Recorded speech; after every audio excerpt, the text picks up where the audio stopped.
আচ্ছা, বিসমিল্লাহির রহমানির রহিম। আমরা কন্ডিশনাল বলতে কি বুঝি? আমরা কন্ডিশনাল বলতে বুঝি যে ভাইয়া যদি বুঝাবে, রাইট? আমরা কি বলবো? যদি বুঝাবে। তো কন্ডিশনাল মানে যদি। যদি তুমি আমাকে ভালোবাসো, আমি তোমাকে ভালোবাসবো, রাইট? যদি তুমি আমাকে ভালোবাসো, আমি তোমাকে ভালোবাসবো। তুমি যদি ভালোবাসো আমাকে তাহলে আমি তোমাকে ভালোবাসবো। আর তুমি যদি আমাকে ভালো না বাসো, আমি তোমাকে ভালোবাসবো না, রাইট? তো এই যে ব্যাপারটা, তুমি যদি আমাকে ভালোবাসো, আমি তোমাকে ভালোবাসবো। যদির ব্যাপার যেটা আসে সেটাকে আমরা বলি কন্ডিশনাল। তাহলে বাংলায় এটা আমরা বলি যদি, রাইট?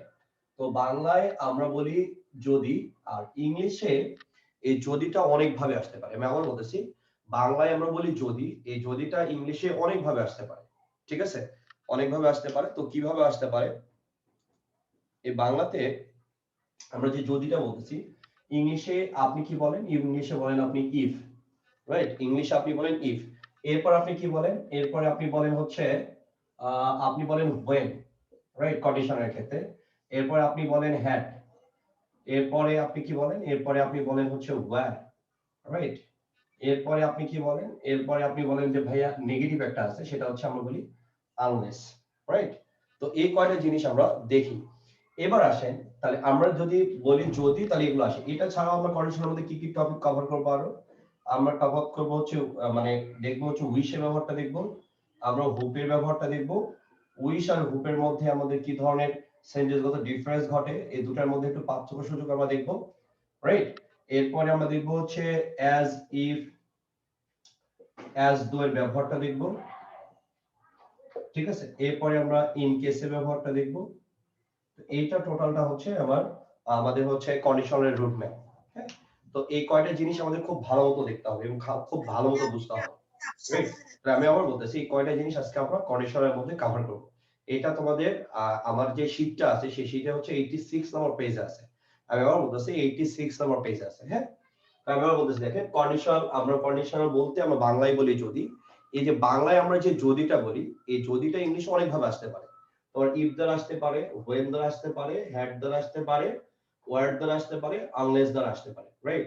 এবার আসো, এই ইফ দ্বারা আমরা টোটাল কয়টা কন্ডিশন পাই ভাইয়া? আমরা টোটাল কন্ডিশন পাই হচ্ছে চারটা কন্ডিশনস পাই, রাইট? চারটা কন্ডিশনস আমরা পাই। এরপরে when দ্বারা কয়টা পাই? when দ্বারা পাই হচ্ছে একটা। এরপরে had দ্বারা পাই হচ্ছে আমরা দুইটা। এরপরে were দ্বারা পাই হচ্ছে একটা। আর সেম টু সেম ইফ এর মতো সেটা হচ্ছে unless। আমি আবার বলতেছি, সেম টু সেম ইফ এর মতো আরেকটা আছে, সেটাকে আমরা বলি unless। ঠিক আছে ভাই? এই কালিতে বোঝা যায় না। ওকে, ঠিক আছে, তাহলে এই কালিটা ইউজ করতেছি না। তোমাদের জন্য সব করে কিনছিলাম দুইটা কালি। আচ্ছা, ঠিক আছে, তাহলে আমি আবার বলতেছি, আরেকবার আমি লিখতেছি। হ্যাঁ, একটু ভালোভাবে খেয়াল করো, আমি আরেকবার লিখতেছি।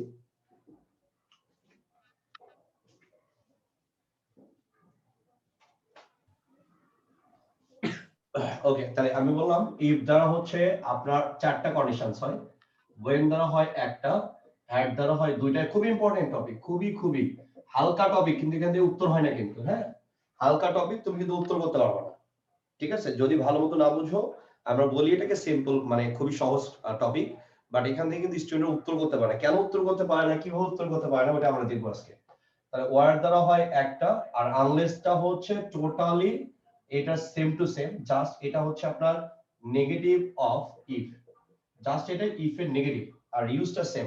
তো আমরা যে চারটা ব্যবহার ইফ এর ক্ষেত্রে করব, আমি আবার বলতেছি যে আমরা চারটা ইফ এর ব্যবহার করব, রাইট? আমরা যে ইফ এর চারটা ব্যবহার করব ওইটার সাথে এইটা সেম টু সেম, একদম সেম। ওকে, আমরা সেম টু সেম জিনিসটা করব। তো একটু ভালো মতো আমরা দেখবো, আবার দেখবো উইশ আর হুপের মধ্যে ডিফারেন্সটা কি আছে, এই জিনিসগুলো। তাহলে আমরা পড়া শুরু করতেছি, আমরা ইফ দিয়ে শুরু করব, লাস্ট পর্যন্ত করব, রাইট? ইফ দিয়ে শুরু করব, আমরা লাস্ট পর্যন্ত করব। ঠিক আছে, খুবই সহজ টপিক কিন্তু খুব ইম্পর্টেন্ট।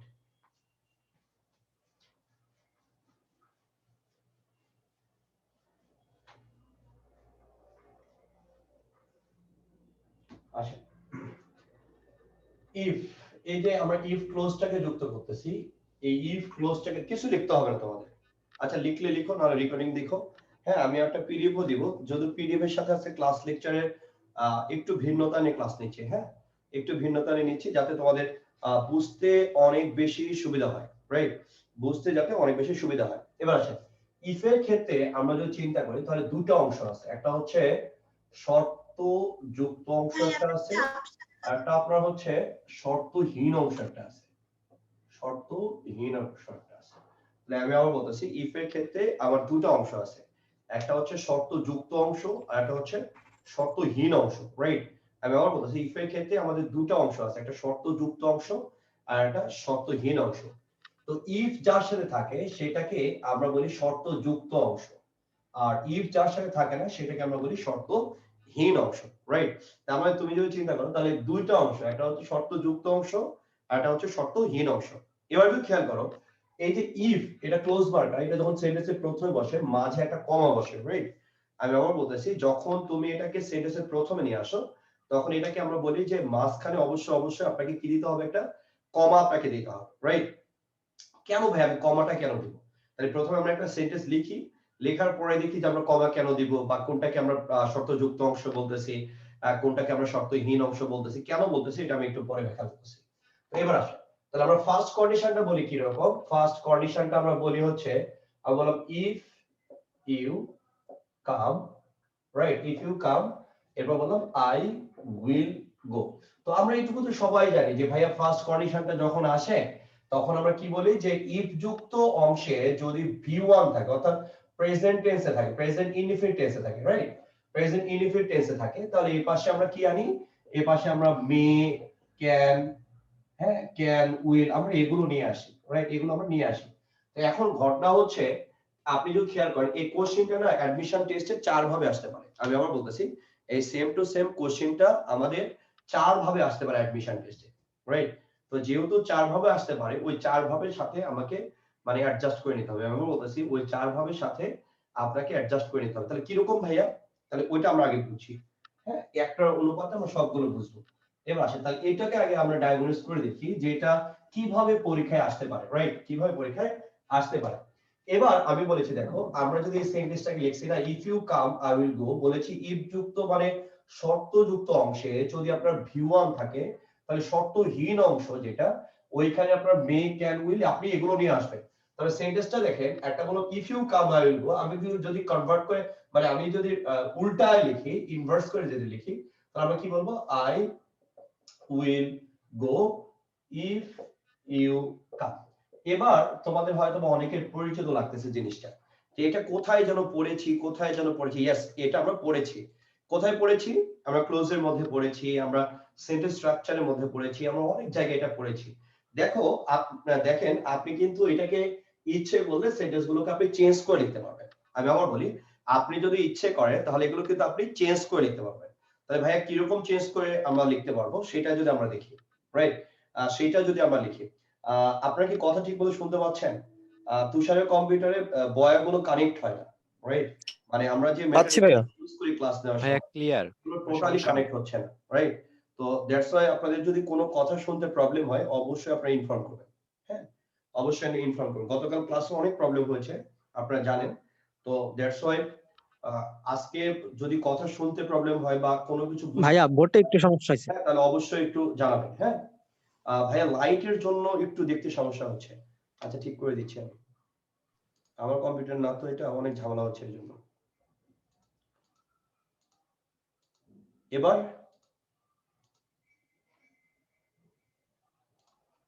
এবার কি দেখা ভাই যাচ্ছে? ঠিক আছে এবার ঠিক আছে ভাইয়া। আচ্ছা এবার খেয়াল করেন, এবার আমরা যদি দেখি তাহলে এবার খেয়াল করেন ভালো মতো। তাহলে আমি বললাম ভাইয়া এখানে দুটো অংশ আছে, রাইট? তাহলে একটা বললাম if you, I will go if you come, I will go if you come, okay? মাঝে মাঝে আটকে যায়, সিরিয়াসলি জি ভাই মাঝে মাঝে আটকে যায়, একটা ব্লার করে আপনি ঘোলা হয়ে যান আবার স্পষ্ট হন, আবার আটকেও যান অনেক সময়। আচ্ছা এবার খেয়াল করেন, এবার আশা করি আর প্রবলেম হবে না। ওকে ঠিক আছে, এবার আসেন। তাহলে আমি বললাম if you come I will go, right? আমি বললাম if you come I will go. তো আপনি যদি এই জায়গাটাতে চিন্তা করেন তাহলে আমি বললাম if you come I will go, তাহলে এখানে আপনার দুটো সেন্টেন্সের মধ্যে আগে আপনাকে ডিফারেন্স করা শিখতে হবে যে এক্স্যাক্টলি দুটো সেন্টেন্সের মধ্যে, হ্যাঁ কোন কোন জায়গায় কি রকম প্রবলেম গুলো আছে। তাহলে তুমি যদি খেয়াল করে দেখো তাহলে এখানে ক্লোজ মার্কারটা তোমার প্রথমে ছিল আর এখানে ক্লোজ মার্কারটা হচ্ছে মাঝে চলে আসছে, তাহলে এক নম্বর প্রবলেম এটা, রাইট? তাহলে 1 নম্বর প্রবলেমটা কি ভাইয়া ক্লোজ মার্ক এখানে প্রথমে ছিল এটা হচ্ছে মাঝে চলে আসছে। এবার তুমি যদি খেয়াল করো আরেকটা প্রবলেম আছে সেটা হচ্ছে কমার ব্যবহারটা, রাইট? এখানে কমাটা হচ্ছে মাঝে আছে আর এখানে কমা দেওয়ার প্রয়োজন হয়। তো আমি তোমাদের এটা পড়িয়েছিলাম আগে, এবার আমি এটা তোমাদের আগে পড়িয়েছিলাম। কিরকম পড়িয়েছিলাম হচ্ছে এরকম যে ভাইয়া ক্লোজ মার্কারটা যদি তুমি প্রথমে বসাও তাহলে কমা দিতে হবে, আর তুমি যদি উল্টায় লেখো তাহলে কমা দিতে হবে না। এটা আমি তোমাদের পড়িয়েছিলাম, রাইট? তাই এবার আরেকটা জিনিস আমি পড়িয়েছিলাম তোমাদের যে এখানে যার সাথে ক্লোজ মার্কার থাকে সেটা হচ্ছে সাবঅর্ডিনেট ক্লজ। তার মানে এটা হচ্ছে তোমার সাবঅর্ডিনেট ক্লজ, সেই জন্য এটাকে আমরা বলছি শর্তযুক্ত। আর এটা কি ক্লোজ? তাহলে এটাকে আমরা বলবো প্রিন্সিপাল ক্লজ, রাইট? তাহলে এবার তুমি যদি খেয়াল করো যে ইফ যুক্ত অংশ যেটা সেটাকে আমরা শর্তযুক্ত বলতেছি এই কারণে, কারণ এখানে এটা তোমার হচ্ছে সাবঅর্ডিনেট ক্লজ, রাইট?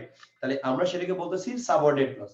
আর যার সাথে আপনার ইফ থাকতেছে না সেটাকে আমরা বলতেছি প্রিন্সিপাল ক্লজ। আশা করি তোমরা বুঝতে পেরেছো। তাই আমি আবার বলতেছি যার সাথে তোমার ক্লোজ মার্কার যুক্ত সেটাকে আমরা বলি শর্তযুক্ত অংশ বা সাবঅর্ডিনেট ক্লজ, আর যার সাথে আপনার ক্লোজ মার্কার থাকে না সেটা হচ্ছে আপনার শর্তহীন অংশ, তো বা প্রিন্সিপাল ক্লজ। তাহলে এবার যদি তুমি খেয়াল করো তাহলে এটা হচ্ছে তোমার প্রিন্সিপাল আর এটা হচ্ছে তোমার subordinate, same to same, just জায়গাটা পরিবর্তন করছে আর কিচ্ছু না।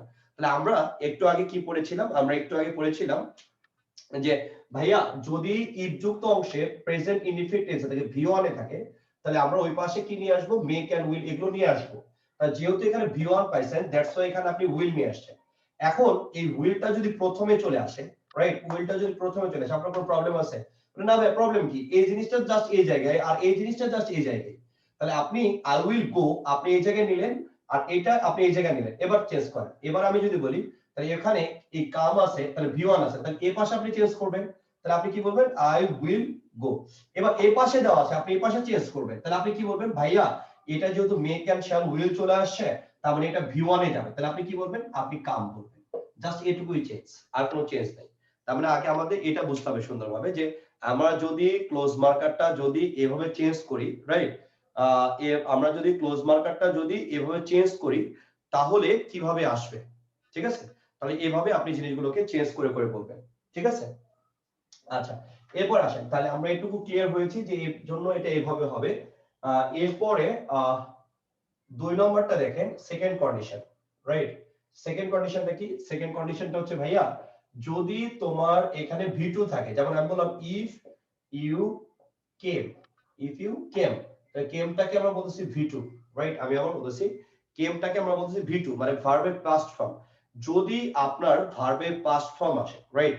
আমি আবার বলতেছি যদি মানে আপনার যদি V2 অবস্থায় আছে ভার্বের পাস্ট ফর্ম চলে আসে তাহলে এই পাশে আপনি কি করবেন? জাস্ট এগুলো V2 করে দিবেন, ভার্বের পাস্ট ফর্ম করবেন। তাহলে আপনি এখানে V2 করেন তাহলে আপনি কি বলবেন? আই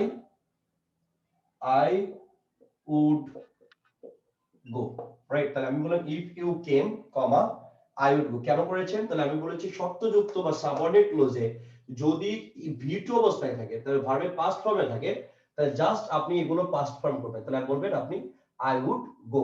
এবার আসেন থার্ড কন্ডিশনটা আমরা যদি একটু খেয়াল করি, থার্ড কন্ডিশনটা কেমন? তাহলে থার্ড কন্ডিশনটা হচ্ছে if you had come I would have got, right? তার মানে আপনি এখানে কি করবেন? ওই যে V2 গুলো যেগুলো আপনার আছে তাহলে আপনি কি কি V2 আছে যেমন উড কুড এগুলো যেগুলো আছে, হ্যাঁ, এগুলোর সাথে আপনি হ্যাভ যুক্ত করবেন। হ্যাভ যুক্ত করার পরে আপনার যে মূল ভার্বটা আছে সেটা আপনি V3 ফর্ম করবেন। তো এইটুকু আমরা সবাই জানি, রাইট? এটুকু আমরা সবাই জানি। তাহলে আমি আবার বলতেছি যে ভাইয়া আপনি যদি কন্ডিশনাল পান, কন্ডিশনে আমরা নরমাল তিনটে স্ট্রাকচার সবাই জানি যে যদি ইফ যুক্ত অংশের সাথে V1 থাকে তাহলে অপর পাশে আপনি উইল মেক ক্যান আপনি এগুলো নিয়ে আসবেন। যদি আপনার যে সেকেন্ড কন্ডিশনের ক্ষেত্রে আমরা যদি ইফ যুক্ত অংশে আপনার যদি V2 থাকে, আমি আবার বলতেছি ইফ যুক্ত অংশে আপনার যদি V2 থাকে দেন আপনি অবশ্যই উডটা নিয়ে আসবেন। এরপর থার্ড কন্ডিশনটা হচ্ছে ইফ ইউ হ্যাড কাম, তাহলে আমি এখানে কি বললাম? ইফ যুক্ত অংশে আপনি যদি হ্যাড প্লাস V3 পান, রাইট? তাহলে আমি আবার বলতেছি হ্যাড প্লাস কি পান? তাহলে হ্যাড প্লাস আপনি যদি V3 টা পান, ওকে? তাহলে আপনি যদি হ্যাড প্লাস V3 টা পান তাহলে অবশ্যই এখানে উড কুড মাইট এগুলো আনবেন, এরপরে হ্যাভ আনবেন, এরপরে আপনি V3 টা নিয়ে আসবেন, ঠিক আছে? তাহলে তিনটা আগে মনে রাখতে হবে তিনটা। তাহলে আমি আবার বলতেছি যে এই পাশে যদি V1 হয় ও পাশে আপনি মে ক্যান উইল এগুলো নিয়ে আসবেন, যদি V2 হয় তাহলে উড ওইটার পাস্ট টেন্স, আর যদি ইফ যুক্ত অংশে হ্যাড প্লাস V3, শুধু হ্যাড আসলেও হবে না, হ্যাড প্লাস V3 আরেকটা ভার্ব আসতে হবে যে ভার্বের আপনি V3 ফর্ম বলবেন, রাইট? এটা যদি আসে তাহলে আপনি এটার সাথে কি বলবেন, উড কুড এগুলো আনবেন, এরপরে হ্যাভ আনবেন, এরপরে আপনি V3টা নিয়ে আসবেন। এই জিনিসটা যাতে মাথায় থাকে, রাইট? তাহলে এবার আসেন আমি আবার ভাইয়া তাহলে উর্দু এবার হ্যাভ কোন সাবজেক্ট কন্ডিশনটা হবে না? 4 নম্বর কন্ডিশনটা দেখব। সেটাকে আমরা বলি 0 ডিগ্রি, রাইট? 0 ডিগ্রি এটাকে বলি। এটা কেমন ভাইয়া? এটা হচ্ছে যেমন আমি একটা উদাহরণ লিখি, আমরা ডিডাকটিভ ওয়েতে পড়বো। আমি বললাম if you boil water at 100 degree centigrade temperature, right, it boils, right? আমি এটা বলতেছি, এবার খেয়াল করেন, তাহলে আমি আবার বলতেছি if you boil water at 100 degree centigrade temperature, যদি আপনি পানিকে 100 ডিগ্রি সেন্টিগ্রেড টেম্পারেচারে আপনি যদি উত্তপ্ত করেন, এটা ফুটবে, রাইট? তাহলে এবার যদি খেয়াল করেন, তাহলে এখানেও আমরা ব্যবহার করছি V1, আবার এখানেও ব্যবহার করছি V1, অর্থাৎ আপনি শর্তযুক্ত যেটা, এই শর্তযুক্ত অংশে আপনি V1টা বললেন, এবং শর্তহীন অংশ যেটা, সেই শর্তহীন অংশ আপনি V1 বললেন। তাহলে দুটাকে আপনি প্রেজেন্ট ইনডিফিনিট টেন্সে নিয়ে আসলেন। এটাকে আমরা বলতেছি যে ভাইয়া 0 ডিগ্রি, রাইট? এটাকে আমরা বলতেছি 0 ডিগ্রি। তাই 0 ডিগ্রি মানে কি দুই পাশে আপনি V1 ব্যবহার করবেন, রাইট? কোনো রকম চেঞ্জ করবেন না। কেন? কোন সময়টাতে আমরা এটা করি? এটা হচ্ছে আমরা বৈজ্ঞানিক সত্য, রাইট? এটা আমরা বৈজ্ঞানিক সত্য, হ্যাঁ, বৈজ্ঞানিক সত্য, এরপরে আমরা হচ্ছে চিরন্তন সত্য, এগুলো ঘটনার ক্ষেত্রে আমরা দুইটাই V1 ব্যবহার করি। আমি আবার বলতেছি, বৈজ্ঞানিক সত্য, চিরন্তন সত্য, এগুলোর ক্ষেত্রে আমরা দুইটাই V1 ব্যবহার করি। তা আপনি যদি খেয়াল করেন, দেখেন আমি বললাম আপনি যদি পানিকে ফোটান, if you boil water at 100 degree centigrade temperature, আপনি যদি পানিকে ফোটান, তাহলে ভাইয়া অবশ্যই 100 ডিগ্রি সেন্টিগ্রেড আপনি যদি নিয়ে যান, তাহলে অবশ্যই ঠিক আছে, ওকে? তাহলে অবশ্যই এক জায়গায় আপনি যদি পানিকে ফোটান, রাইট? আমি আবার বলতেছি, আপনি যদি পানিকে ফোটান 100 ডিগ্রি সেন্টিগ্রেড তাপমাত্রায়, তাহলে এটা অবশ্যই ফুটবে, রাইট? এটা অবশ্যই ফুটবে, তুষার। তাহলে অবশ্যই ফুটবে। আমি আবার বলতেছি, আপনি যদি 100 ডিগ্রি সেন্টিগ্রেড টেম্পারেচারে ইয়েটা দাও, কানেকশন ব্রডব্যান্ডের, তাহলে আপনি যদি পানিকে ফোটান, তাহলে 100% এটা 100 ডিগ্রি সেন্টিগ্রেড তাপমাত্রায়, অনেকে বলতেছে কথা আটকে যাচ্ছে, এদিকে অটো কানেক্ট করা আছে? এখন ঠিক আছে ভাইয়া, সমস্যা নাই। ভাই আটকে যাচ্ছে, একদম পুরোপুরি আটকে যাচ্ছে।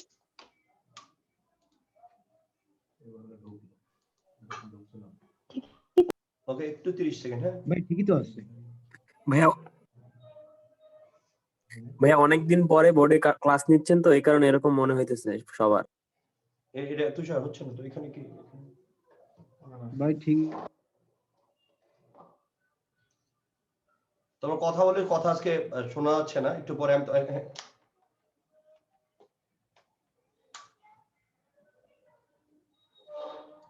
কোনোভাবে হচ্ছে না। ওকে আসেন, দেখেন একটু খেয়াল করেন, তাহলে আমি কি বলছি যে আপনি মাঝে মাঝে আপনার নেটে, হ্যাঁ না, আমার নেট তো ঠিক আছে, আমরা চেক করে দেখলাম মাত্র, আমি বলছি আমার নেটের প্রবলেম হলো না, কিন্তু আমার নেট ঠিক আছে। এবার আসেন, এবার যদি খেয়াল করেন, যদি আমরা বৈজ্ঞানিক সত্য, চিরন্তন সত্য, আমরা এগুলোর কথা বলি, আমি আবার বলতেছি, আমরা যদি বৈজ্ঞানিক সত্য, চিরন্তন সত্য বা অভ্যাসগত কর্মের কথা আমরা যদি বলি, রাইট? আমি আবার বলতেছি, আমরা যদি বৈজ্ঞানিক সত্য, অভ্যাসগত কর্ম বা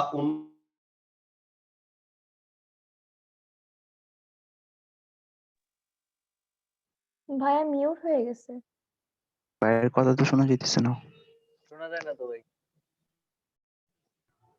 এবার আসেন, তাহলে আমরা বললাম যে আপনি পানিকে ফোটাচ্ছেন, তাহলে এটা ফুটবে, রাইট? তার মানে আপনার এখানে দেখেন, এটা হচ্ছে আপনার বৈজ্ঞানিক সত্য, দ্যাটস আপনি ব্যাপারটা এমন করলেন। তাহলে চারটাকে আমরা যদি আরেকবার এটাকে ঝালাই করে দেখি, এই চারটাকে, তাহলে আমরা কি বলছিলাম? ফার্স্ট কন্ডিশনটা হচ্ছে আপনার যদি এটা V1 এ থাকে, তাহলে আপনি অবশ্যই মেক এন্ড উইল আপনি নিয়ে আসবেন। এরপর আপনার যদি V2 থাকে, তাহলে আপনি ওগুলো পাস্ট টেন্স করবেন।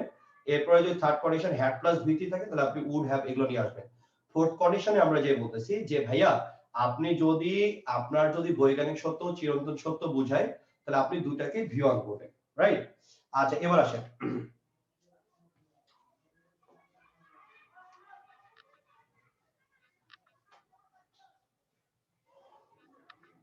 ভাই সেকেন্ড কন্ডিশনটা একটু বলেন।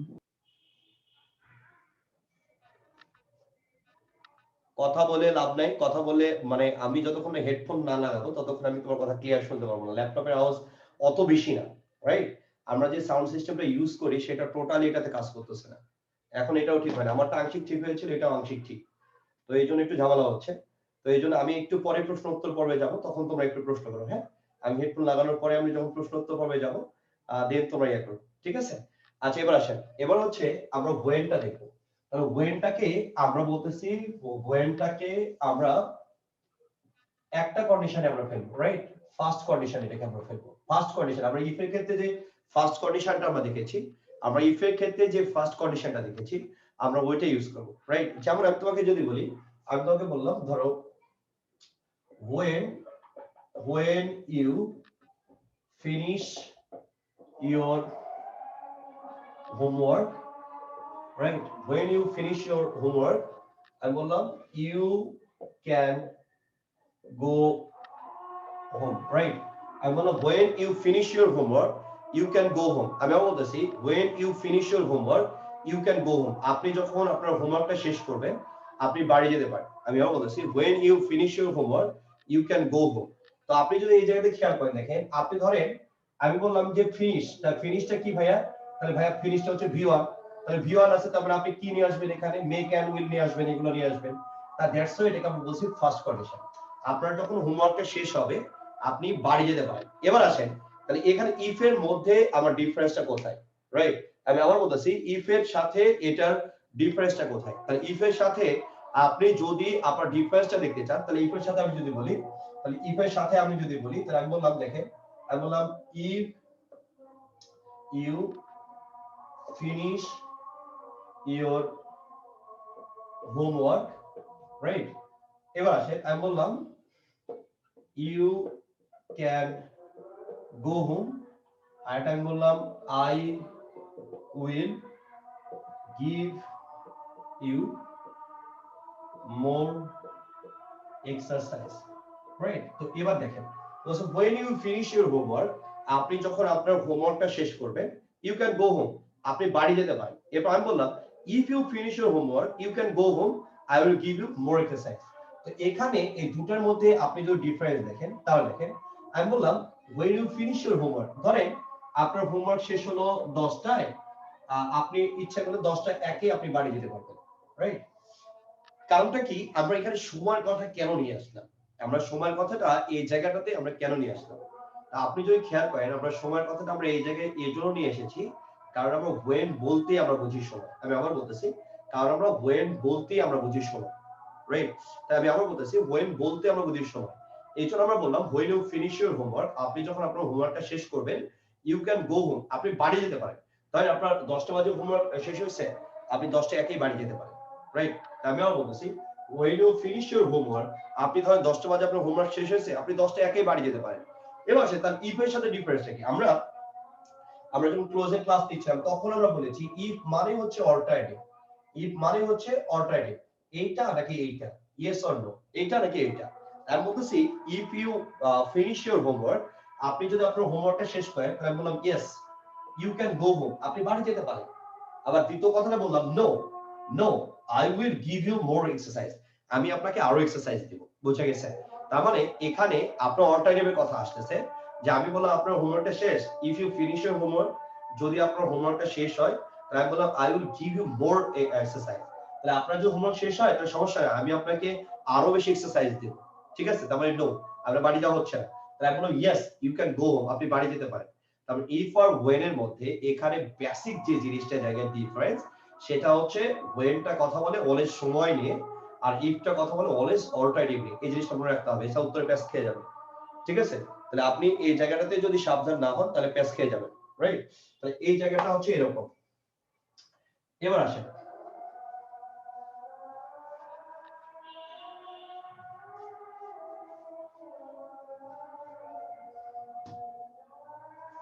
এরপরে খেয়াল করেন, এরপরে আমরা তাহলে দুইটা শেষ, 3 নম্বরে ছিল হ্যাড। হ্যাড এর ক্ষেত্রে একটু মনে রাখবেন সুন্দর করে, হ্যাড এর ক্ষেত্রে আপনি মনে রাখবেন হ্যাড যদি সেন্টেন্সে একা বসে, রাইট? আমি আবার বলতেছি হ্যাড যদি সেন্টেন্সে একা বসে, যদি সেন্টেন্সে একা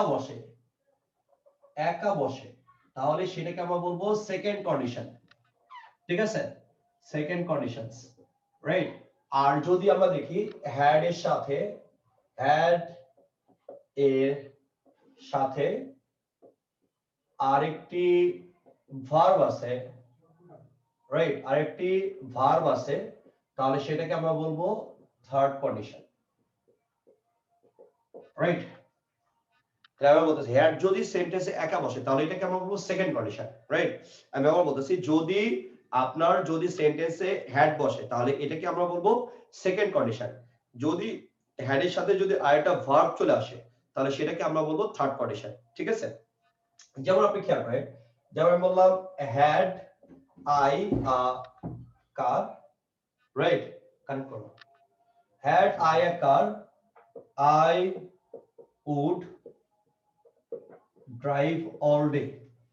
এটা বললাম had you come I would have gone, ঠিক আছে।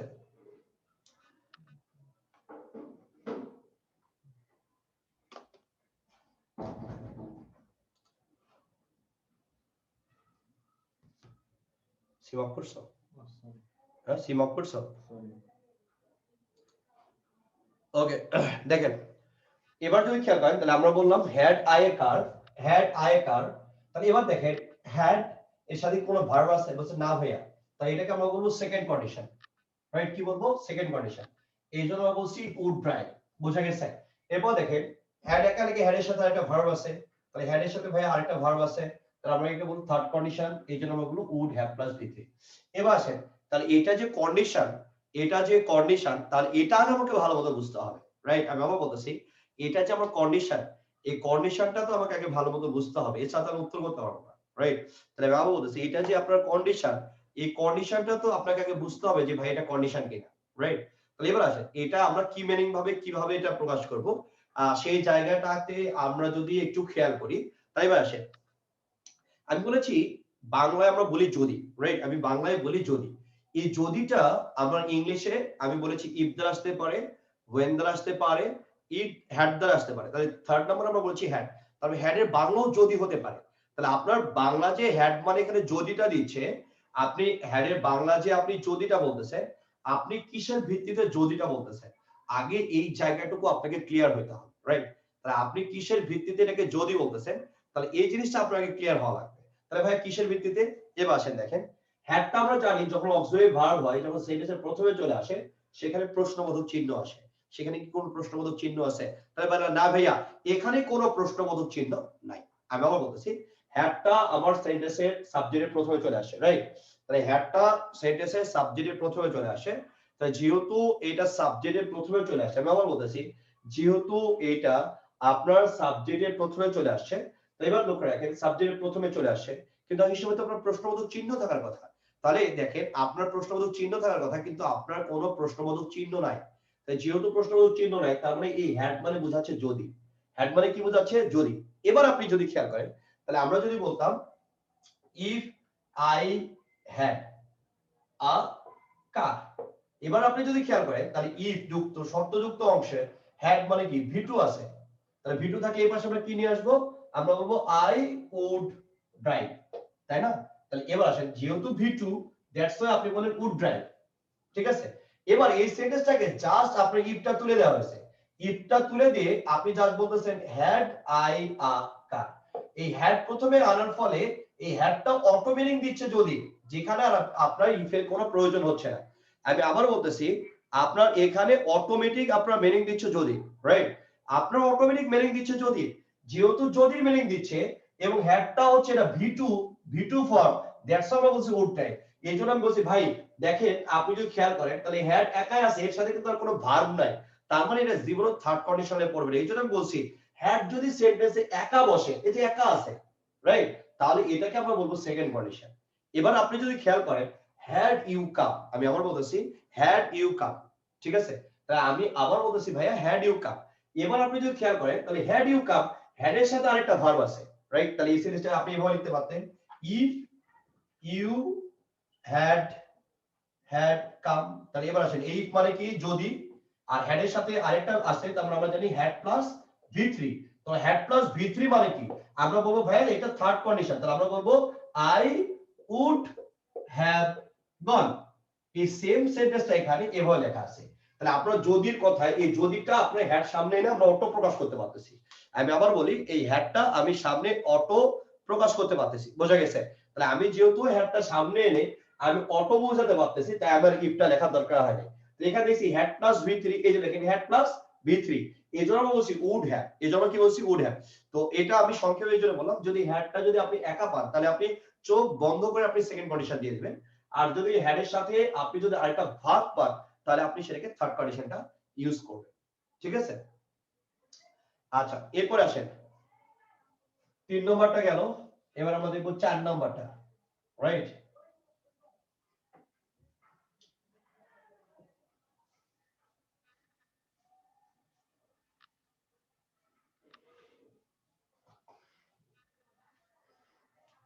এবার খেয়াল করেন এবার আমরা 4 নম্বরটা দেখব 4 নম্বর কন্ডিশন আমরা কি পড়েছিলাম ভাইয়া 4 নম্বর কন্ডিশনটাতে আমরা পড়েছিলাম দেখেছিলাম ওয়ার রাইট তো 4 নম্বর কন্ডিশনে আমরা দেখেছিলাম ওয়ার তো ওয়ারটার ক্ষেত্রে আমরা যদি খেয়াল করি আমরা ওয়ারটার ক্ষেত্রে আমরা দেখব এটা সব সময় সেকেন্ড কন্ডিশন ঠিক আছে তাহলে আমরা ওয়ারটাকে আমরা সব সময় বলবো সেকেন্ড কন্ডিশন না আমি আবার বলতেছি ওয়ারটাকে আমরা সব সময় কি বলবো সেকেন্ড কন্ডিশন বলবো যেমন আমি যদি বলি I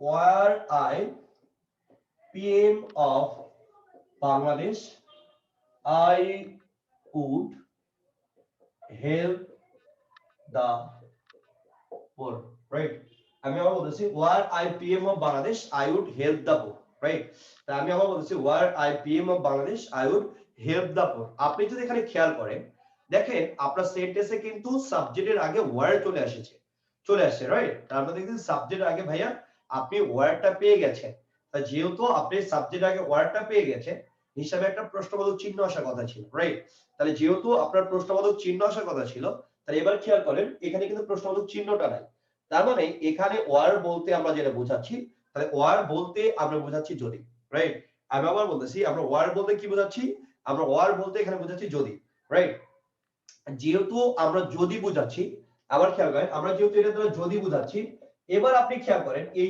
ওয়ার্ডটা কোন টেন্সে হয় পাস্ট টেন্স তাহলে ইফ এর সাথে যদি V2 থাকে তাহলে আমরা বলি ইফ প্লাস V2 তাই এই পাশে আপনি কি চলে আসে উড টু এগুলো চলে আসে দ্যাটস ওয়াই আপনি এটা বলছেন সেকেন্ড কন্ডিশন এই যে দেখেন এই জন্য আপনি ব্যবহার করছেন উড তাহলে এটাকে আমরা একটু ভেঙে চুরমার করে দেখলাম রাইট আমি আবার বলতেছি এই চারটা কন্ডিশনটা আমি আবার বলতেছি ফার্স্ট কন্ডিশন আমরা দেখেছি ইফ এর ব্যবহার তো ইফ এর ক্ষেত্রে আমরা দেখেছি চারটা ইফ এর সাথে ভার্বের প্রেজেন্ট ইনডিফিনিট এরপর দেখেছি পাস্ট ইনডিফিনিট এরপর দেখেছি পাস্ট পারফেক্ট তাই না ইফ এর সাথে V1 তাহলে ওই পাশে make and will V2 might would could এগুলো আর একটা আমরা দেখেছি হ্যাড প্লাস V3 মানে পাস্ট পারফেক্ট হ্যাড শুধু থাকলে হবে না হ্যাড এর সাথে আপনার আরেকটা ভার্ব আসতে হবে সেই ভার্বটা অবশ্যই হবে হ্যাড প্লাস V3 রাইট আমি আবার বলতেছি হ্যাড প্লাস V3 ওকে এরপর আমরা দেখেছি 0 ডিগ্রি দুই পাশে আপনার প্রেজেন্ট ইনডিফিনিট হবে যদি সেটা চিরন্তন সত্য অভ্যাসগত কর্ম বৈজ্ঞানিক সত্য এগুলো বুঝে রাইট এরপরে আমরা দেখেছি when বলতে আমরা সবসময় একটা কন্ডিশনকে বুঝি সেটাই হচ্ছে আপনার when দ্বারা একটাই কন্ডিশনকে বুঝি সেটা হচ্ছে ফার্স্ট কন্ডিশন এরপর আমরা দেখেছি if এর সাথে when এর ডিফারেন্সটা কোথায় রাইট if এর সাথে when এর ডিফারেন্সটা কোথায় এরপর আমরা দেখেছি হ্যাড এর দুটো ব্যবহার হ্যাড দ্বারা যদি হবে হ্যাড দ্বারা যদি হ্যাড এর সাথে কোনো ভার্ব না থাকে তাহলে সেটাকে আমরা বলবো সেকেন্ড কন্ডিশন আর হ্যাড এর সাথে যদি আরেকটা ভার্ব চলে আসে হ্যাড প্লাস হ্যাড এর সাথে যদি আরেকটা ভার্ব চলে আসে তাহলে বলবো থার্ড কন্ডিশন এরপরে আমরা 4 নম্বরটা দেখলাম ভাই ওয়ার মানে হচ্ছে সেকেন্ড কন্ডিশন রাইট এইটা এরপর অনেক পড়া বাকি এখনো এবার আমরা একটু স্লাইডটা দেখে আসি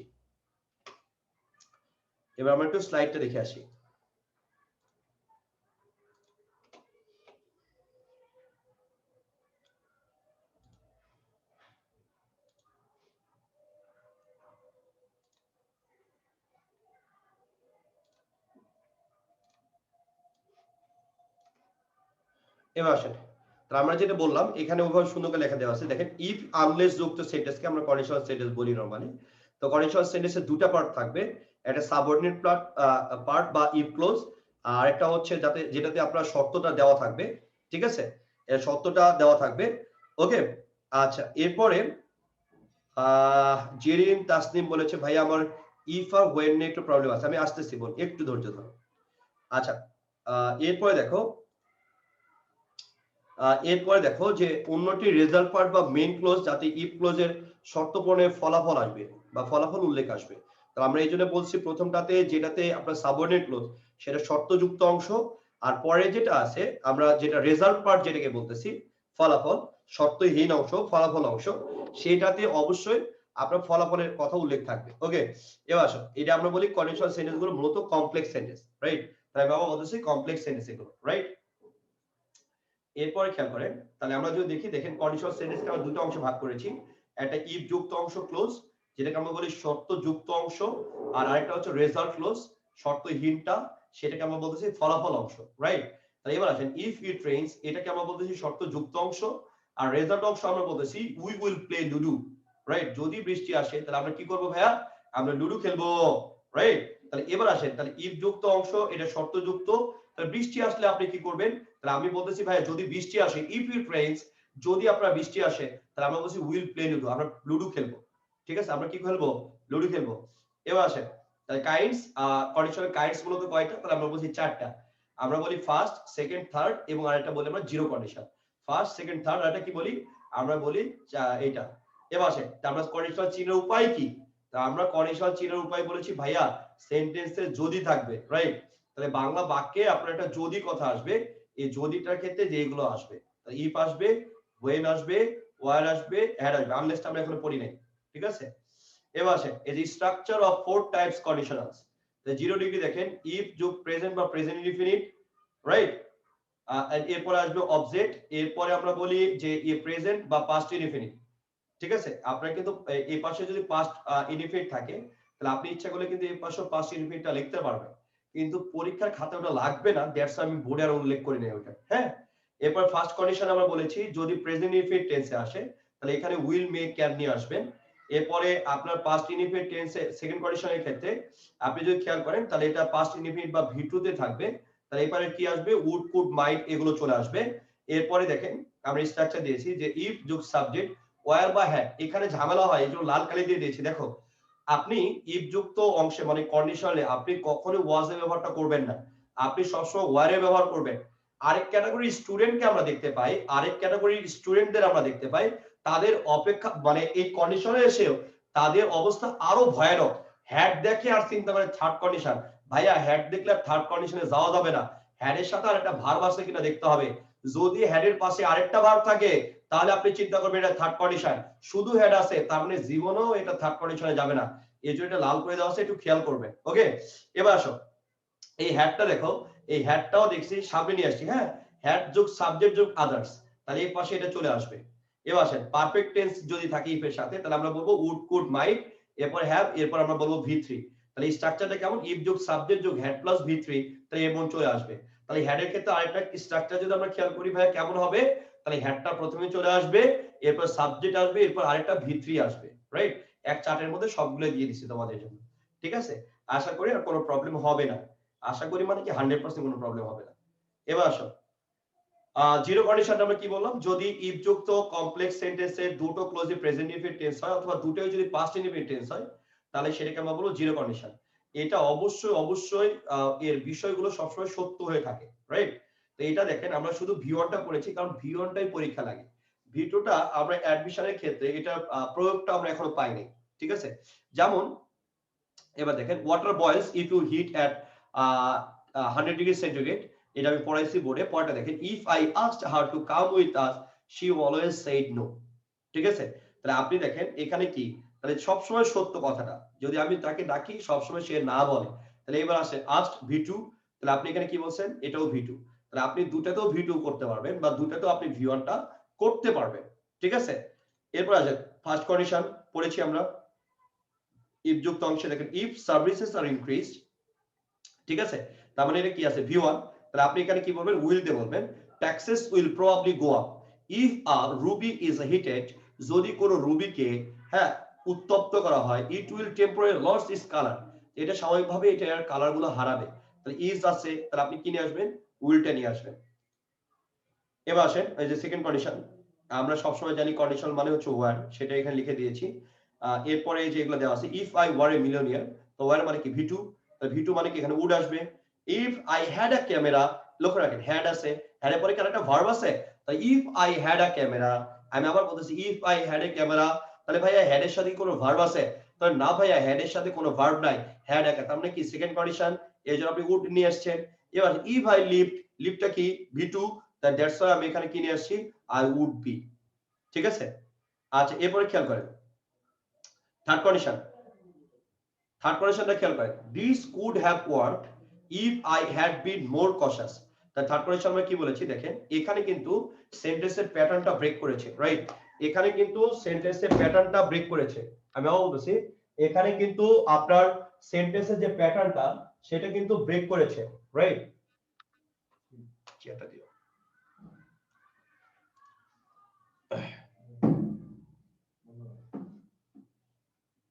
ওকে, তাহলে এবার আপনি যদি খেয়াল করেন তাহলে আগেরটাতে কিন্তু সেন্টেন্সের প্যাটার্নটা ব্রেক করেছে। ওকে, তাহলে সেন্টেন্সের প্যাটার্নটা যেহেতু ব্রেক করেছে, কোথায় যাবি যা,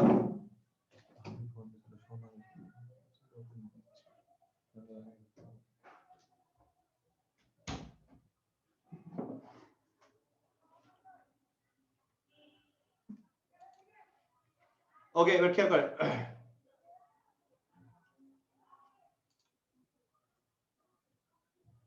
আচ্ছা এরপর যদি খেয়াল করেন দেখেন, this could have worked, this could have worked, ঠিক আছে, আপনি যদি খেয়াল করেন তাহলে আমি এখানে যদি আমরা দেখি, ওকে, these could have worked if I had been more cautious, right? These could have worked, these could have worked if, তাহলে এবার আপনি যদি খেয়াল করেন if যুক্ত আছে এখানে, রাইট, তাহলে আমরা এখানে দেখতেছি if যুক্ত আছে। এবার if যুক্ত ক্ষেত্রে আপনি যদি খেয়াল করেন তাহলে এবার if এর সাথে আপনি বলতেছেন had been, had plus v3, তাহলে এবার যদি খেয়াল করেন দেখেন এখানে শর্তযুক্ত অংশটা পরে, এবার এই শর্তহীন অংশটা আপনার আগে চলে আসছে, রাইট, তাহলে শর্তহীন অংশ যেহেতু আগে চলে আসছে তার মানে আমাদের এই পাশে তাহলে আপনার কি হবে, কুড হ্যাভ প্লাস v3 হবে, রাইট। তাহলে এবার আসেন গ্যাপটা এই পরেও থাকতে পারে, তাহলে এখানে দেখেন এখানে কি আছে, কুড হ্যাভ প্লাস v3, যেহেতু আপনার এখানে কুড হ্যাভ প্লাস v3 আছে, আমি আবার বলতেছি যেহেতু এখানে কুড হ্যাভ প্লাস v3 আছে, right, could have plus v3 আছে, তাহলে এক পাশে যেহেতু কুড হ্যাভ প্লাস v3 আছে, দ্যাটস ওয়াই আপনার এখানে কি লাগবে, হ্যাড প্লাস v3 টা লাগবে, রাইট, এজন্য আপনি বলবেন হ্যাড প্লাস v3। ওকে, এবার আসেন, if I had had a camera with me I would have taken some photographs, খুবই ঝামেলা করে, খেয়াল করবেন, if I had had a camera, right, আমি আবার বলতেছি if I had had a camera, right। এবার আপনি যদি এই সেন্টেন্সটাতে দেখেন had এর পরে আরেকটা had আছে, রাইট, তাহলে এই had এর পরে কিন্তু আরেকটা had আছে, তাহলে আপনি এখানে যেহেতু দুইটা had আছে, খেয়াল করবেন আপনার যেহেতু এখানে দুইটা had আছে, এই জায়গাটাতে আপনি যদি খেয়াল করেন তাহলে একটা হচ্ছে আপনার অক্সিলারি ভার্ব আর একটা হচ্ছে আপনার মূল ভার্ব। মূল ভার্বটা কি, হ্যাভ, মূল ভার্বটা কি হ্যাভ, যেমন আমরা বলি আই হ্যাভ আ পেন, হ্যাভটা কি ভার্ব হয়, মূল ভার্ব হয়, রাইট। তাহলে এবার আসেন হ্যাভ এর পাস্ট পার্টিসিপল ফর্ম কি, হ্যাভ এর পাস্ট পার্টিসিপল ফর্মটা হচ্ছে হ্যাড, রাইট। তাহলে এবার আপনি যদি খেয়াল করেন তাহলে হ্যাভ এর পাস্ট পার্টিসিপল ফর্মটা হচ্ছে হ্যাড। তাহলে এবার আসেন হ্যাড এর অক্সিলারি ভার্ব, অক্সিলারি ভার্বের পরে মূল ভার্ব, এই মূল ভার্বটা হচ্ছে হ্যাভ, হ্যাভ এর পরে v3 চলে আসে, খুব প্রবলেম করে স্টুডেন্টদের। তাহলে এখানে দেখেন had plus v3 চলে আসছে, দ্যাটস ওয়াই আপনি এখানে কি নিয়ে আসেন, would have plus v3 টা আপনি বলতেছেন, রাইট, দ্যাটস ওয়াই আপনি would have plus v3 টা বলতেছেন। এবার আসেন, এবার এই হ্যাডটা সামনে চলে আসছে, হ্যাড এর সাথে এখানে হ্যাড মানে কি বোঝাচ্ছে, যদি, এরপরে দেখেন আপনি বলতেছেন v3, আপনি বলেন রিজাইন, তাহলে আপনি এখানে কি বলবেন, would have plus v3, তাহলে এখানে বিন কেন, বি এর v3 ফর্মটা হচ্ছে বিন, আমি আবারও বলতেছি বি এর v3 ফর্মটা হচ্ছে বিন, দ্যাটস ওয়াই এখানে এমনটা ঘটতেছে, ঠিক আছে। আচ্ছা এরপরে খেয়াল করেন,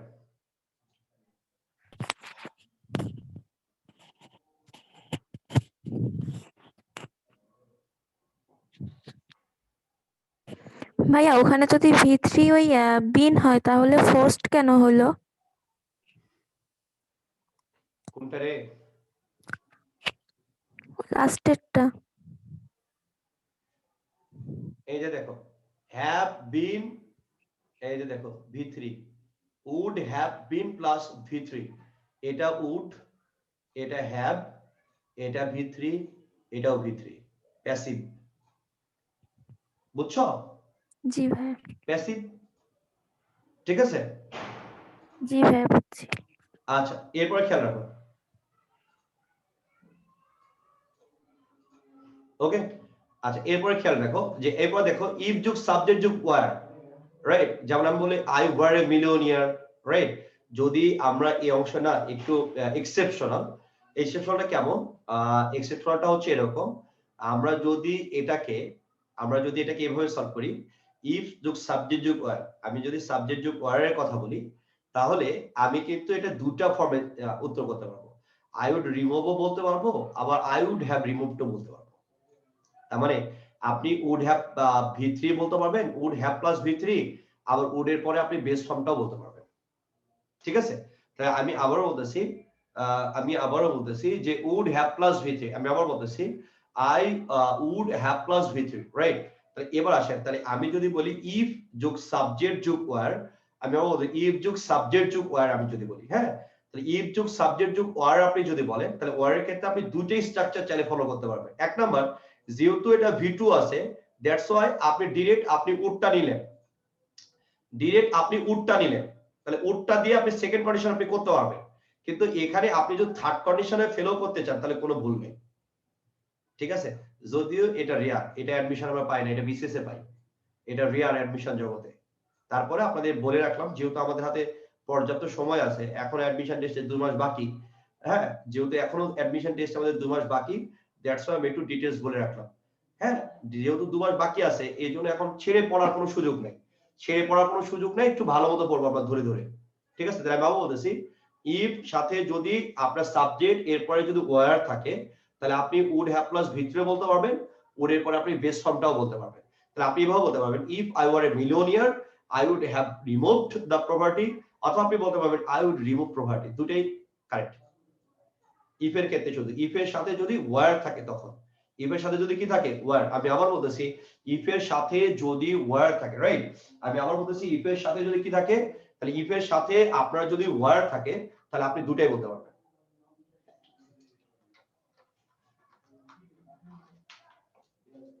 ঠিক আছে? আচ্ছা,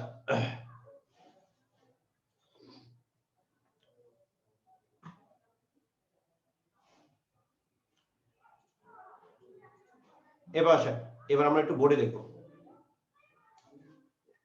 একটু।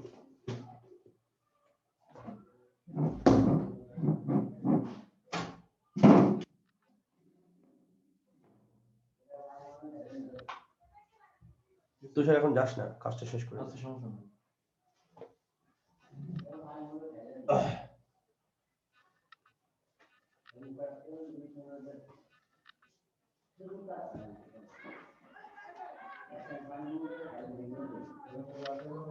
আচ্ছা, আমরা আগে আনলেসটা করবো, হ্যাঁ, আগে আনলেসটা করবো। আনলেস, আমি বললাম I will not go unless he does not come, ঠিক আছে? আমি বললাম I will not go unless he does not come, ঠিক আছে? এবার I will not go unless he does not come। তো আপনি যদি এই জায়গাটুকুতে আপনি যদি খেয়াল করেন, আমি বলতেছি I will not go unless he does not come, ঠিক আছে? তো এই জায়গাটা যদি খেয়াল করেন তাহলে বাংলা কি? তাহলে ভাইয়া আমি যাব না, আনলেস মানে কি?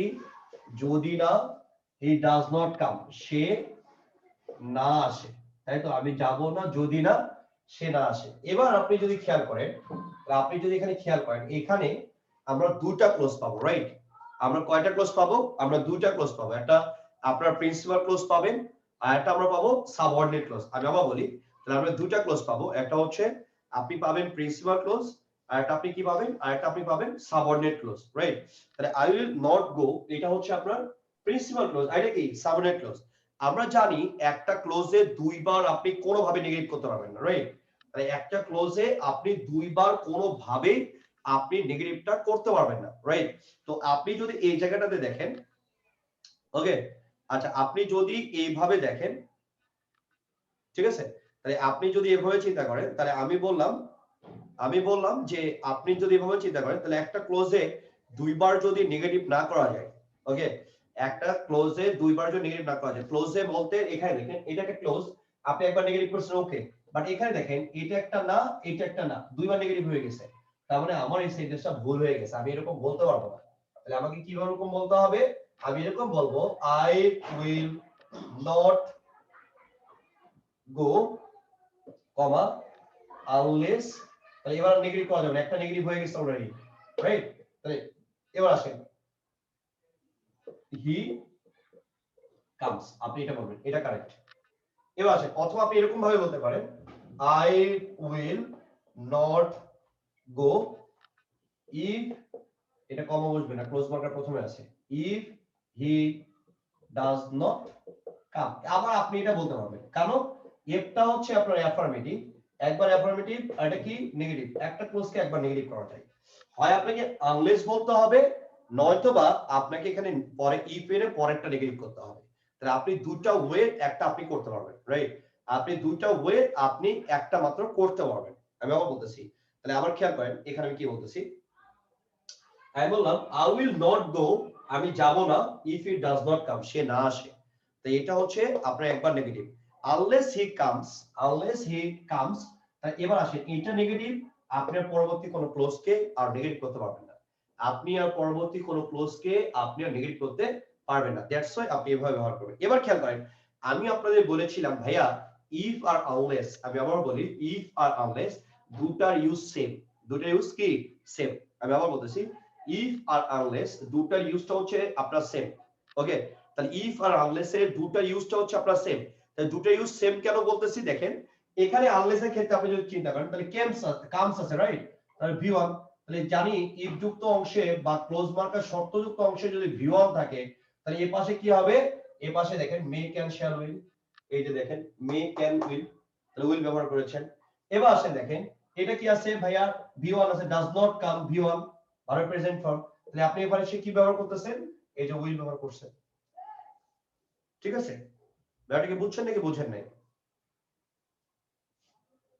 বুঝছেন নাকি বুঝেন নাই? বুঝছি ভাই, ভাই। আবার বলেন। বুঝি নাকি? বুঝছি ভাইয়া। বুঝছেন? জি ভাই। জি ভাইয়া। ওকে, ঠিক আছে। শেষেরটা বুঝি নাই। হ্যাঁ ওয়াহিদ, আর একটু জোরে বলো। ভাইয়া ভাইয়া শেষে ওই আবার বুঝাই দেন। শেষেরটা বুঝি নাই। আচ্ছা, শেষেরটা বুঝো না, তাই তো? আচ্ছা, এবার যদি খেয়াল করো দেখো,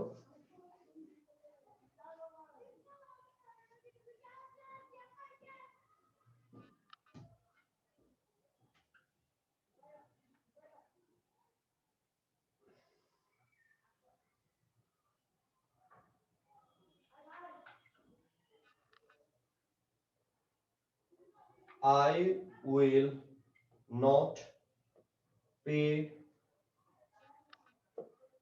your bill unless you leave the place. I will not pay your bill unless you leave the place. Okay? তাহলে বলছে আমি তোমার বিলটা পে করব না যদি না তুমি এই জায়গা ত্যাগ না করো, রাইট?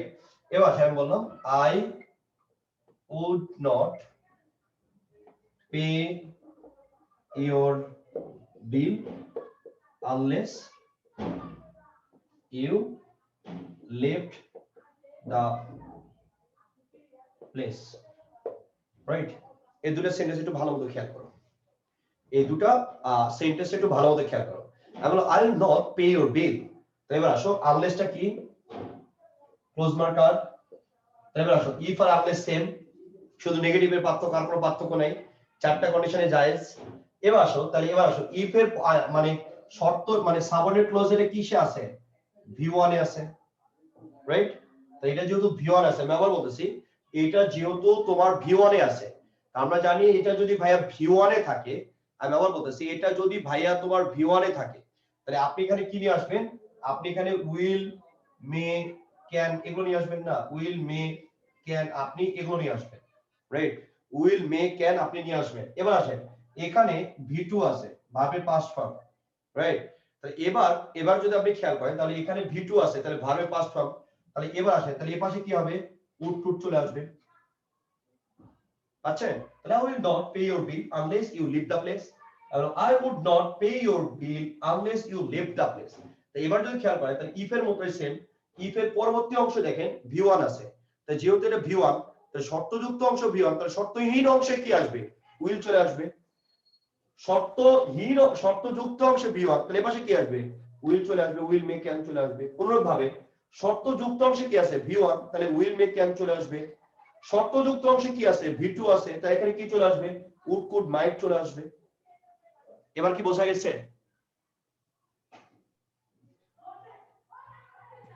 জি ভাইয়া বুঝছি।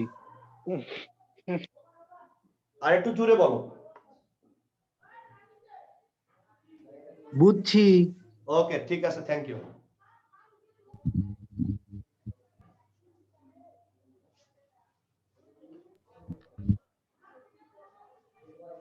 ভাই খুব কষ্ট হইতেছে আজকে ক্লাস নিতে।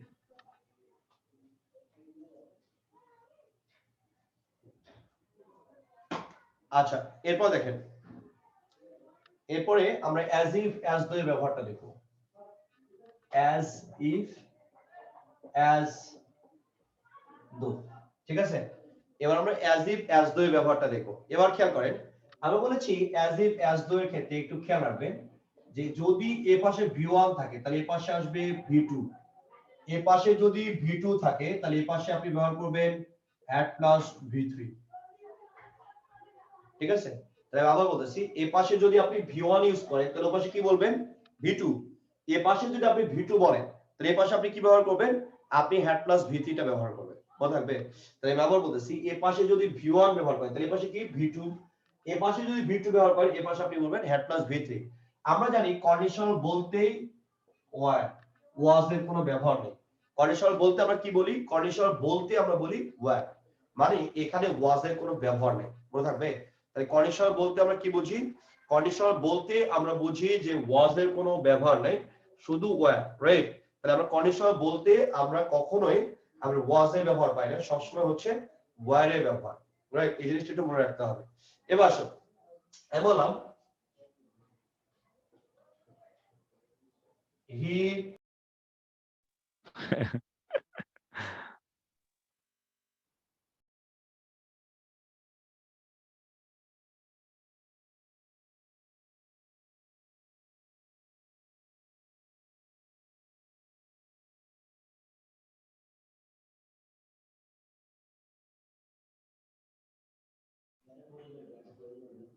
হ্যাঁ বুঝতে পারছি, সবার আটকায় গেছে। কারণটা হচ্ছে বিদ্যুৎ চলে গেছে। তো এবার কি শোনা যাচ্ছে? এবার জি ভাইয়া শুনছি। এবার আসো, হি স্পিক্স, বিদ্যুৎ চলে গেছে তো এই যে মোবাইলের ডাটাটা অন করে দিলাম। হি স্পিক্স, ওকে? এবার যদি খেয়াল করো, হি speaks as if he know everything, ঠিক আছে? এবার আসেন, হি speaks as if he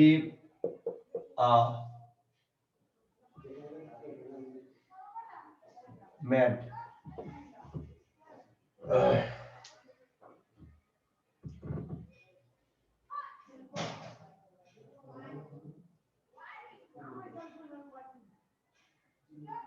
he talked as if he know everything, ঠিক আছে? এবার এই জায়গাটাতে একটু খেয়াল করেন, ঠিক আছে? এবার এই জায়গাটাতে এবার যদি খেয়াল করেন, দেখেন he speaks as if he know everything, right? এবার আসেন, তাই স্পিক্স, তাই এখানে আপনার V1 আছে, যেহেতু এখানে V1 আছে তার মানে এই পাশে কি বলবেন?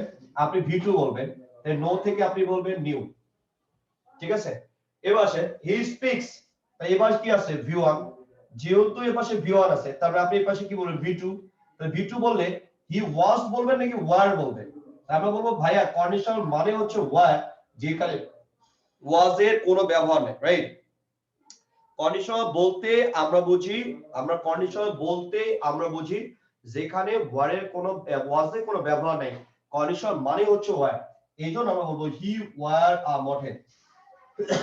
এবার আসে টক, তাহলে V2 আছে রাইট, যেহেতু এই পাশে V2 আছে তাহলে অপর পাশে কি হবে হ্যাড প্লাস V3 আমরা বলবো। আমি আবার বলতেছি আমরা হ্যাড প্লাস V3 টা বলবো রাইট।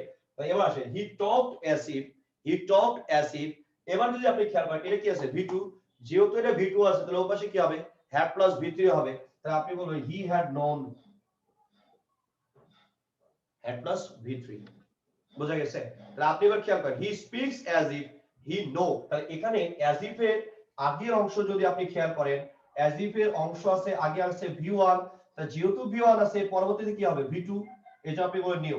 এপাশে V1 এপাশে আপনার V2, কিন্তু এখানে দেওয়া আছে বি ভার্বের ব্যবহার, তাহলে যদি বি ভার্ব ব্যবহার করতে হয় তাহলে আমি ওয়াজটা ব্যবহার করব নাকি ওয়ার্ডটা ব্যবহার করব? আমরা ভালোভাবে জানি যে কন্ডিশনে আমাদের ওয়াজের কোনো ব্যবহার নাই, কন্ডিশন মানে হচ্ছে ওয়ার্ড। এবার আপনি যদি খেয়াল করেন টক মানে হচ্ছে V2, V2 আছে দ্যাটস ওয়াই আমরা বলবো এখানে হ্যাড নো, কি বলবো হ্যাড নো, ঠিক আছে? এবার আসে এবার খেয়াল করেন এরপরে আমরা দেখব উইশের ব্যবহার, এরপরে আমরা দেখব উইশের ব্যবহার। উইশ খেয়াল করেন উইশের এই দুটো ব্যবহার খুব লাগে, একটা হচ্ছে উইশ, উইশ নবায় থাকলে আমরা বলি পাস্ট ইনডিফিনিট, ঠিক আছে? আর উইশ যদি অতীতবাচক কোনো চিহ্ন থাকে তাহলে আমরা বলি past perfect, past perfect right. তাহলে আমি বলছি উইশ মানে আমরা উইশ যদি বলি তাহলে আমরা বলবো পাস্ট ইনডিফিনিট রাইট। আমি আবার বলছি আমরা যদি উইশ বলি তাহলে আমরা বলবো পাস্ট ইনডিফিনিট, আর উইশের পরে যদি কোনো অতীতবাচক শব্দ চলে আসে আমরা আবার বলতেছি উইশের পরে যদি কোনো অতীতবাচক শব্দ চলে আসে, ঠিক আছে? তাহলে এবার আসেন অতীতবাচক যদি আপনার কোনো শব্দ চলে আসে তাহলে আমরা সেটাকে বলবো পাস্ট পারফেক্ট, ঠিক আছে? তাহলে আমরা কি বলবো পাস্ট পারফেক্ট। এবার আসেন এবার আপনি যদি খেয়াল করেন দেখেন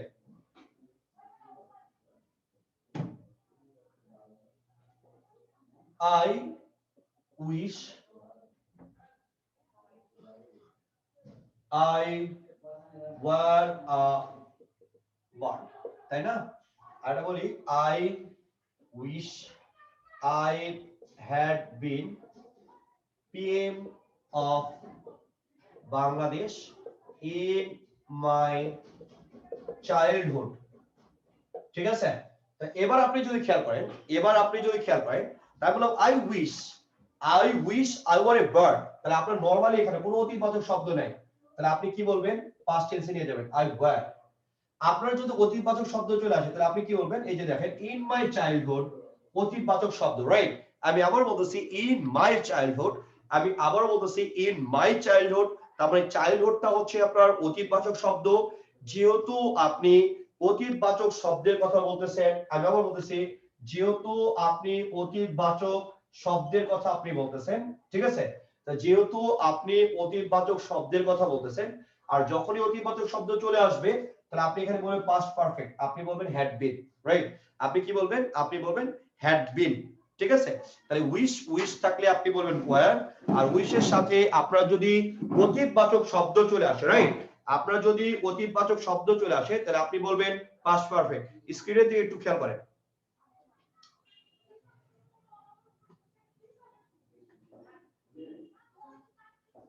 হ্যাঁ এবার খেয়াল করেন, তাই এবার আপনি যদি খেয়াল করেন তাহলে অ্যাজ ইফ অ্যাজ দো, তাহলে এই পাশে দেখেন এখানে আছে V1, তাহলে পরের অংশ কি হবে V2 বা ওয়্যার, আপনি ওয়াজের ব্যবহার নাই। এই পাশে যদি অ্যাজ ইফ এর আগের অংশ দেখেন যদি V2 থাকে তাহলে আপনি বলবেন হ্যাড প্লাস V3, ওটার কথা এখানে দেওয়া আছে। হ্যাঁ উদাহরণগুলো একটু দেখে নেবেন, যেমন আমরা যদি উদাহরণগুলো একটু বলি তাহলে দেখেন আমরা উদাহরণগুলো যদি একটু শেয়ার করি আপনাদের সাথে, তাহলে টক্স কি আছে V1, এই পাশে কি হবে V2, এ পাশে আছে ওয়াক্স, এবার আসেন দেখেন কি হবে ওয়্যার, এবারে দেখেন V2, তাহলে এই পাশে কি বলবেন হ্যাড নোন, এই যে V2 তাহলে হ্যাড ডান V3, ক্লিয়ার? এরপরে খেয়াল করেন আনলেস, এই যে আনলেস এর ব্যবহারটা দেখালাম, ইফ নট আর আনলেস দুটো সেম কথা right. I will not leave the place unless you pay my bill, একই কথা, ঠিক আছে? এবার I would not leave the place unless you paid my bill, যেটা আমি একটু আগে তোমাদের বোঝালাম। এবার আসো unless you work hard you will fail, unless if you do not work hard you will fail. এটা আমি তোমাদের বোর্ডে খুব সুন্দর করে বুঝাইছি, তোমরা একটু যদি দেখো তাহলে হয়ে যাবে। এবার আসো, উইশ যদি প্রেজেন্ট টেন্সে থাকে তাহলে আমরা পাস্ট ইনডিফিনিট বলবো, আর উইশটা যদি পাস্ট টেন্সে থাকে তাহলে আমরা পাস্ট পারফেক্ট বলবো, যেটা একটু আগে তোমাদের দেখালাম। এরপর আসো, এটা খেয়াল করো, এটা হোপ আর উইশের মধ্যে একটু পার্থক্য দেখো। হোপ আর উইশের মধ্যে একটু পার্থক্য দেখো। হোপ আর উইশের মধ্যে একটু পার্থক্য দেখো, ঠিক আছে?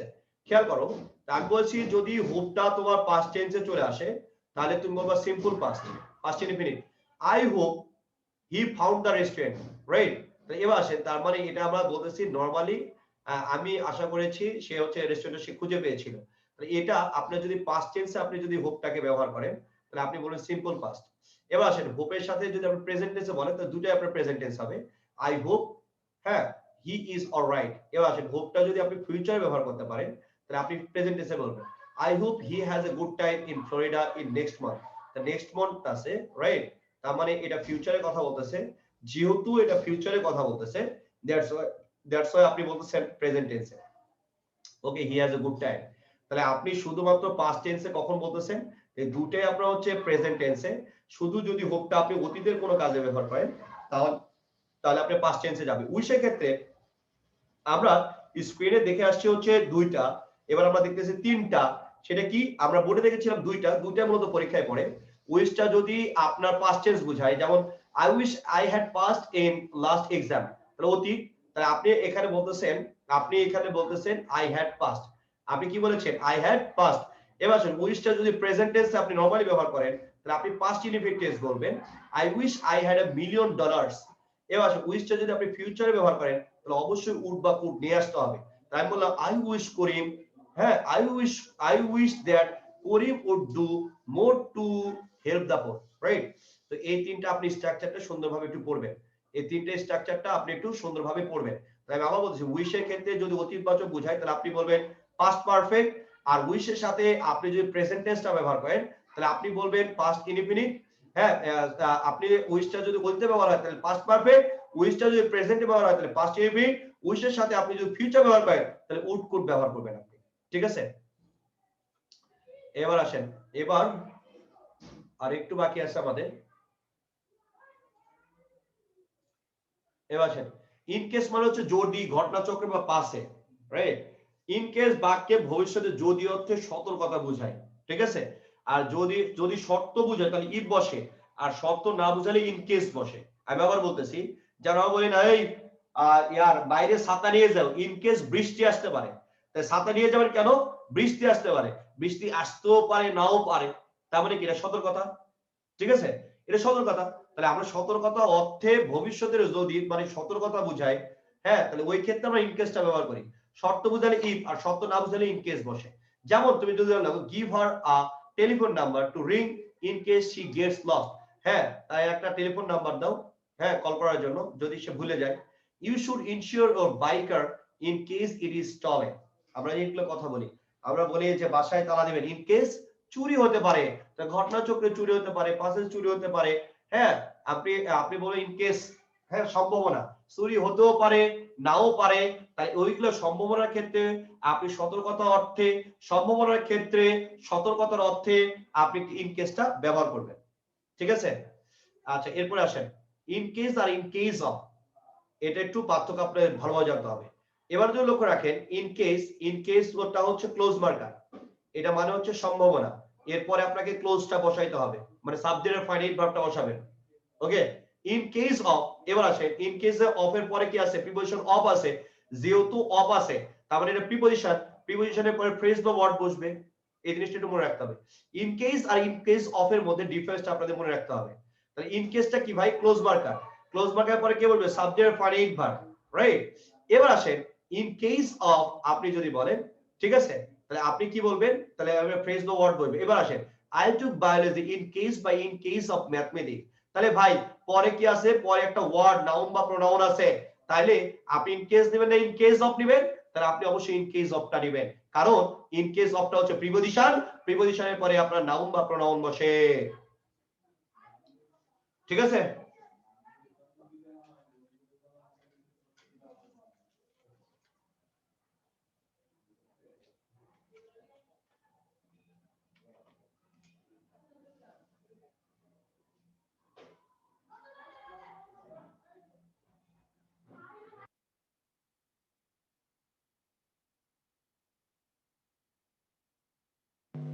হ্যাঁ, শুনতে পাচ্ছেন?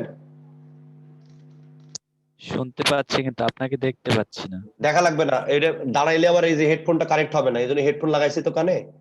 এই জন্য বলেন, প্রশ্ন কি কি আছে বলেন তো একটু। ভাইয়া হোপের ব্যাপারটা আরেকবার একটু যদি ক্লিয়ার করতেন। আচ্ছা, হোপের ব্যাপার যেটা আছে, হ্যাঁ, হোপের হচ্ছে তিনটে স্ট্রাকচার, আর হচ্ছে উইশের তিনটে স্ট্রাকচার। আমরা অনেক সময় কি করি, হোপ আর উইশটাকে এক জায়গায় মিলাই ফেলি, ঠিক আছে? তাহলে আমি ওটা বললাম যে আপনি হয় হোপের স্ট্রাকচারটা ব্যবহার করবেন, নয়তোবা আপনি উইশের স্ট্রাকচার ব্যবহার করবেন। তো আমি ওটার ক্ষেত্রে আপনার কি বলেছি যে হোপের স্ট্রাকচার হচ্ছে তিনটা, যদি পাস্ট টেন্সে হয় তাহলে কি হবে, প্রেজেন্ট আর ফিউচার টেন্সে থাকলে কি হবে, ওকে। আর উইশের স্ট্রাকচার হচ্ছে আবার তিনটা, একটু স্ক্রিনের দিকে আবার খেয়াল করেন।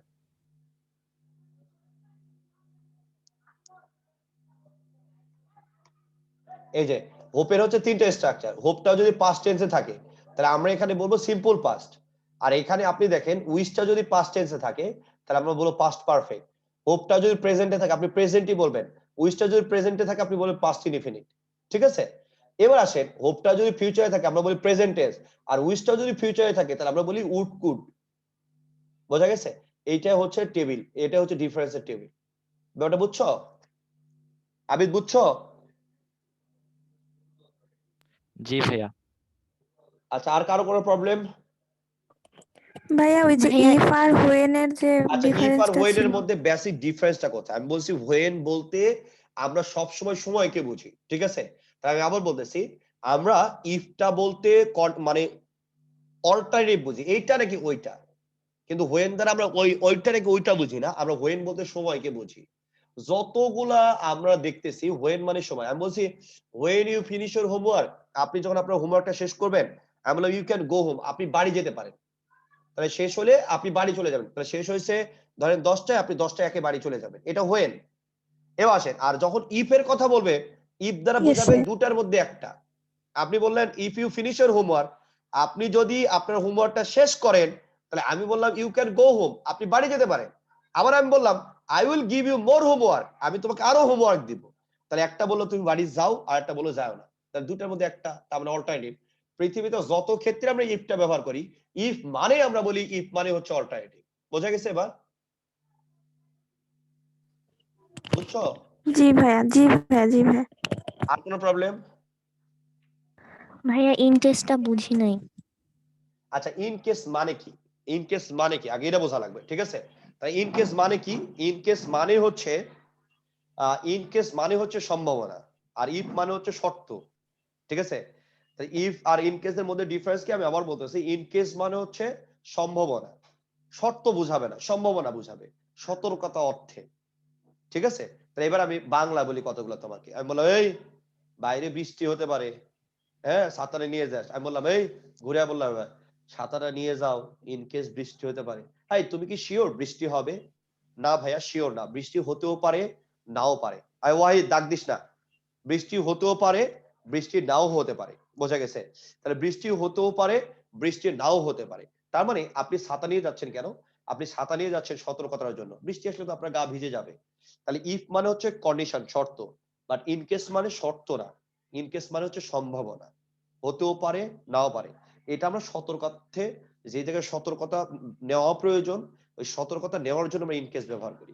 আমি যে এই ভাইয়ার মোবাইলটা লিখে রাখো নাম্বারটা, ইন কেস ভুলে যাইতে পারো, তার মানে কি শিওর তুমি ভুলে যাবা? ভুলে যেতেও পারো নাও পারো। যদি ভুলে যাও তাহলে কি এই নাম্বারটা তুমি কখনোই পাবা না, এই জন্য তুমি বলবা ইন কেস, সতর্কতা। এবার বোঝা গেছে? জি ভাইয়া বুঝছি। আর কোনো প্রবলেম হ্যাজ? আর কোনো প্রবলেম? তাই এটা পৃথিবীর সবচেয়ে সহজ একটা টপিক ছিল, ঠিক আছে? আমি আশা করেছি আমি এমন ভাবে এটা তোমাদের আদি অন্ত পোস্টমর্টেম করে দেখানোর চেষ্টা করেছি, আমি আশা করি মৃত্যুর আগ পর্যন্ত আর সমস্যা হবে না, ঠিক আছে? 5 ভাইয়া, মিনিট পড়া 1.5 ঘন্টা ধরে পড়াচ্ছি। হ্যাঁ বলো। ভাইয়া কন্ডিশনালে ওয়াজটা কেন ব্যবহার হয় না? আমরা কন্ডিশনাল বলতে আমরা বলি না অসম্ভব, ঠিক আছে? আনরিয়াল পাস্ট আমরা বলি, তো যেহেতু আনরিয়াল এটাকে বলি, আমরা ওয়াজের ব্যবহারটা ওয়ার্ডটা নিয়ে আসতেছি কেন, ওয়ার্ডটা হচ্ছে পাস্ট টেন্সে, আর এটাকে আমরা বলতেছি আনরিয়াল পাস্ট, যে সত্যটা কখনোই সম্ভব না, যেটা সম্ভবই না সেখানে তুমি সম্ভব জিনিস কেন ব্যবহার করবে, এই জন্য অসম্ভব জিনিস আমরা ব্যবহার করি। যেমন আমি বলি I wish I were a king, এই আমার কি, এটা তো আনরিয়াল পাস্ট, এটা অতীত, এবং এটা কখনোই সত্যি হবার না। আমি যদি রাজা হতাম কি, হওনি তো আর, ইচ্ছা পোষণ করছো, রাইট?